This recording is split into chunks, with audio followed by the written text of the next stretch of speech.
ዛሬ እኔ ማሳያችሁ ስክሪናችሁ ላይ የምትመለከቱትን አይነት ሞዴል ነው። ይህ የሂክቪዥን ካሜራ በብዙ የምስል ጥራቶች የቀረበ ሲሆን በ2 በ4 በ6 እንደዚሁም በ8 ሜጋ ፒክሰል ገበያ ላይ ይገኛል። ከዚህ ባሻገር እነዚህ ዶም ካሜራዎች ስማርት ሃይብሪድ ላይት ቴክኖሎጂዎችን የሚጠቀሙ ናቸው።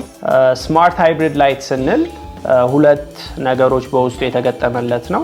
የዋይት ላይት እንደዚሁም የኢንፍራሬድ ላይት ውስጡ የተገጠመለት ነው። ዋይት ላይት ስንል በፉል ከለር ኤችዲ ቀረጻን የሚያከናውን ነው። ኢንፍራሬድ ደግሞ ስንል በብላክ እና በዋይት የሚቀርጽልን ነው። ስለዚህ ይሄ ካሜራ የሚያደርግልን በተለይ በድቅድቅ ጨለማ ሰዓት ሞሽን ዲቴክት ሲያደርግ ብቻ የዋይት ላይቱን ያበራና ቀረጻ ያከናውናል። ዋይት ላይቱ እንደዚህ እየበራ ቀረጻ የሚያከናውን ይሆናል ማለት ነው። ስለዚህ ይሄንን ዶም ካሜራ እና ሌሎችም ሲሲቲቪ ካሜራዎች ማስገጠም ለምትፈልጉ ስልካችንን ዲስክሪፕሽን ላይ እናስቀምጣለን፣ ደውሉልን።